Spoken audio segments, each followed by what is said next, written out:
Bonjour, bienvenue sur ma chaîne, que vous êtes de plus en plus nombreux à suivre, et merci.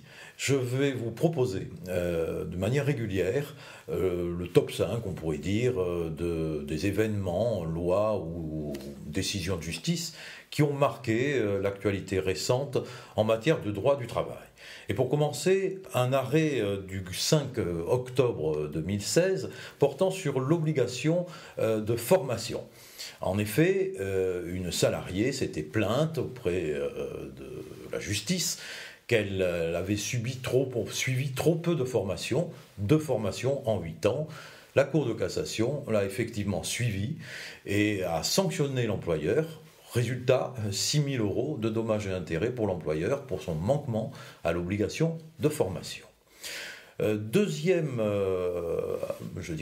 loi importante qui est intervenue le 18 novembre 2016, c'est une loi qui concerne l'employeur et qui concerne notamment ces salariés qui auraient été l'objet d'une infraction routière. Vous savez que si ils ont fait l'objet de cette infraction routière avec le véhicule de l'entreprise en est informée et depuis cette loi, elle a l'obligation de dénoncer son salarié. Elle a l'obligation de dire le nom, l'adresse de la personne qui a effectivement commis cette infraction.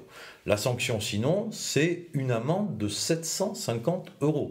En plus, évidemment, de l'infraction, de l'amende, de l'infraction routière. Et ce, dans les 45 jours du jour où on a l'information, où on a la notification de la contravention. Donc ça, c'est quand même quelque chose d'important à noter pour l'employeur, une espèce d'obligation de délation.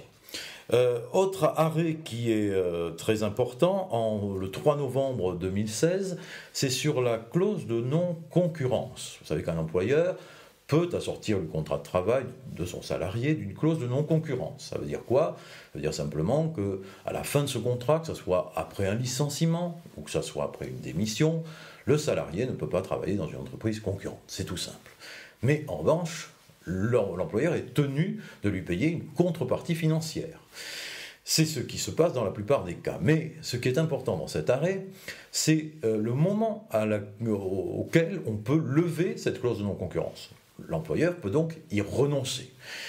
Mais il doit le faire dans un délai précis, fixé d'ailleurs soit par le contrat de travail, soit par la convention collective, qui est souvent une quinzaine de jours après l'arrêt du travail. Mais attention, la Cour de cassation a ici sanctionné un employeur parce que l'employeur avait dénoncé en quelque sorte cette clause de non-concurrence, mais dans le délai de 15 jours suivant le préavis qu'il avait dispensé d'exécuter à son salarié, qui était un préavis de 2 mois. Or, la Cour de cassation dit non, le délai de prévenance, enfin le délai de dénonciation, doit s'appliquer dès lors qu'il n'y a plus de travail effectif. Donc, si le préavis, en l'occurrence, n'est pas effectué, il faut le faire dans les 15 jours du licenciement et non pas de la fin du préavis.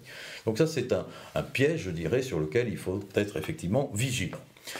Puis vous avez 2 arrêts du 1er décembre 2016 de la Cour de cassation qui sont importants. Un sur la rupture conventionnelle et un autre sur la rémunération au forfait jour, et notamment l'inscription sur le bulletin de salaire. Concernant la rupture conventionnelle, vous savez qu'une rupture conventionnelle doit être précédée d'entretiens préalables entre le salarié et l'employeur.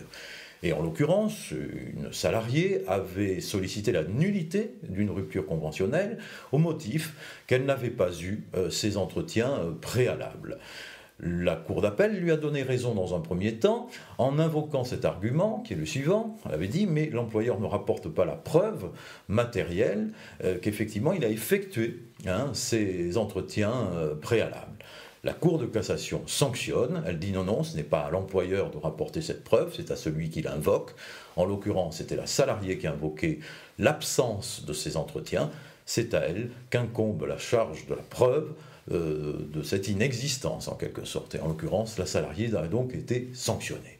Enfin, un dernier arrêt qui est important sur la rémunération en forfait jour et notamment sur le travail dissimulé, puisque vous savez qu'il y a une sanction spécifique qui pèse sur l'employeur dans le cas où il déclarerait ou il ne payerait pas en tout cas les heures supplémentaires qui auraient été effectuées. Alors dans un forfait jour, on peut dire mais il n'y a pas justement de réglementation au temps de travail, donc c'est simplement des jours qui sont décomptés. Eh bien, si les jours qui excèdent le forfait jour ne sont pas mentionnés sur le bulletin de salaire, effectivement, la Cour de cassation considère qu'il y a là une dissimulation et donc qu'on peut faire appliquer la sanction spécifique qui est quand même de 6 mois de salaire sur l'employeur qui aurait manqué à cette obligation de faire figurer sur les bulletins de salaire de son salarié ces heures ou enfin ces jours qui auraient effectivement été travaillés mais qui auraient été au-delà du forfait.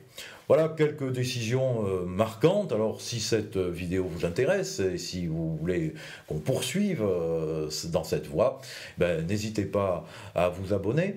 Et puis en attendant, je vous dis à très bientôt.